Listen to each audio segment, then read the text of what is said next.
Fantasy Sports Podcast, brought to you as always by the GSMC Sports. Now, before we get into our fourth set of the day here, I got a comment from Splash Bro. I like the over 50.5 in Vikes Lions. Thoughts? I actually think it's gonna hit the under just because I like what the Vikings offense can do, but I just think the Lions will have just enough to beat them. I say this is a lower scoring game than people think.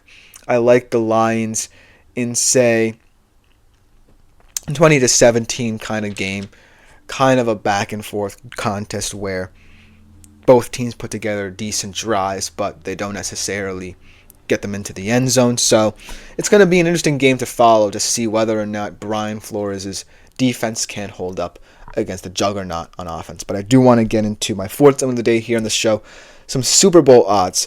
About a quarter of the way through the season, I looked at the odds start of this week, Monday morning, so if they did change, please let me know in the comments. But I do feel like they were significant enough to warrant a segment here on my show. And not for nothing, all five of these teams definitely have the unique opportunity to make a nice little playoff run to the Super Bowl, but I do feel like there is some sameness at the top.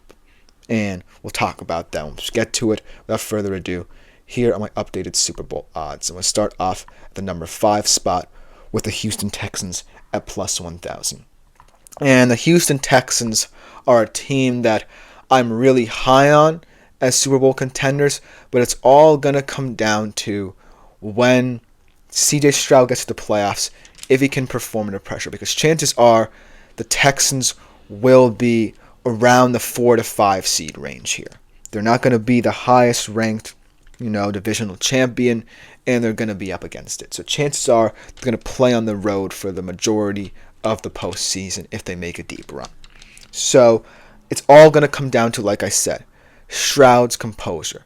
And this season we've seen, like for that instance, that game against Minnesota where he was a little bit rattled against that defense and disguised coverages and things of that nature. So we're going to have to see in the postseason if, CJ Stroud can figure out the complex defenses that he'll be seeing in the postseason to get to the Super Bowl. Because, the Chiefs are going to play very good defense in the postseason. As Babster Loafman says, why are Stroud's projections so high this week? I actually think this will be a decent week for CJ Stroud in terms of his projections. Right now, the over-under for his passing yards is at 249.5, so I kind of feel like it's in the right place where it needs to be.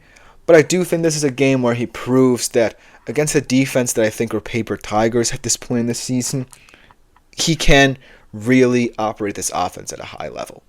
And seeing as to how in the playoffs he's going to have to face teams like the Chiefs, teams like the potentially Ravens, who could be much better defensively come postseason time, I think that it's going to be all about how Stroud develops throughout the season in terms of whether or not we can truly view the Texans as a Super Bowl contender. But I really do think they're a scary team in the AFC, but we're going to have to see week in, week out against good defenses whether Stroud can perform.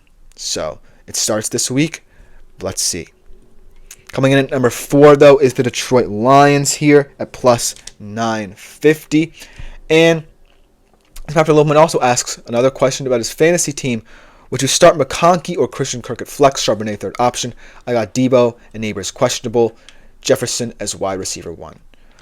I do think that matchup-wise, Christian Kirk, even though I'm someone who has been a Christian Kirk kind of denier or not big supporter of, is someone who this week I would take matches-wise. Whereas McConkey is someone who is a guy who I want to like more but really can't in that Jim Harbaugh offense. So based off the options you give me, I would say Christian Kirk.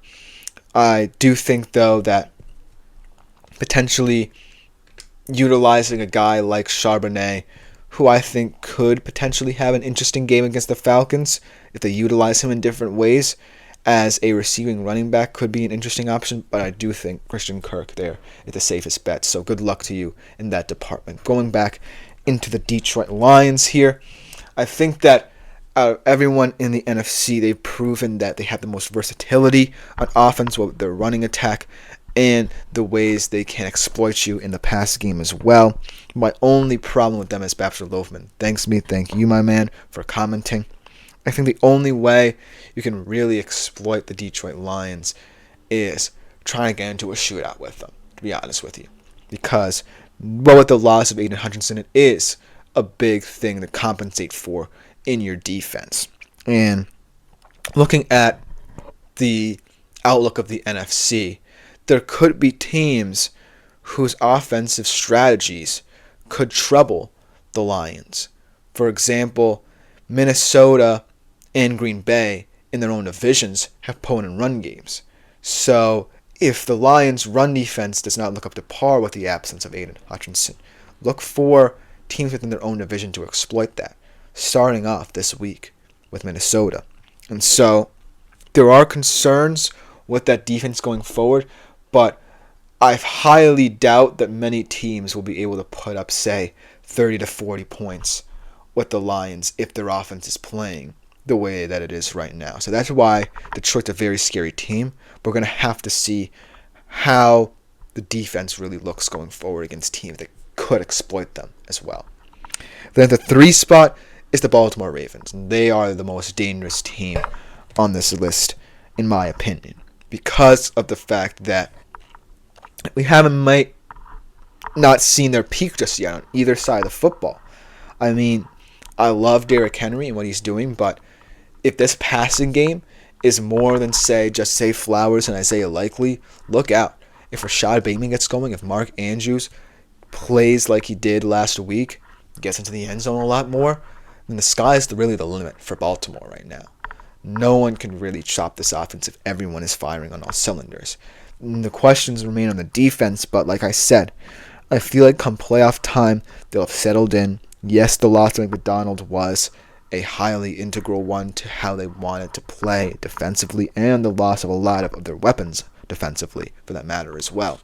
But at the end of the day, if you know everything's firing on all cylinders, the Baltimore Ravens are the team to beat, in my opinion, in the AFC. But the 2 teams in front of them, I feel like Vegas is generous with, but I can see why they'll still be contenders. And number 2, even with a kind of weird record and not where they want to be right now, the San Francisco 49ers sit with the second best odds at plus 650. Baltimore, I forgot to mention, was at plus 750. The thing about the San Francisco 49ers is that no matter what happens with them early in the season, you have to have the feeling that they'll always make a late run to always be one step ahead of you come the latter stages of the season. And not for nothing, Christian McCaffrey could be coming back soon. You feel like Debo's going to get healthier again. As Blackstone says, this week will shake up the top 5 Super Bowl odds, and I completely agree with that sentiment. If, the Vikings win, they could potentially be there. Potentially, if the Bucks win, that could be a major shakeup as well. And that's an upset that we have to consider. If, the Jets win convincingly against a Steelers team that, is a tough opponent, maybe they enter the conversation. But right now, these top 2 teams that I'm going to mention are the teams that you still have to respect for what they are and can be, most importantly. And the San Francisco 49ers is one of those teams, because what they can be when fully healthy is perhaps the biggest threat in the NFC to go to the Super Bowl. And they always will be for as long as the weapons are. That's the thing. That's the thing that worries me about the 49ers. How long will these weapons be there?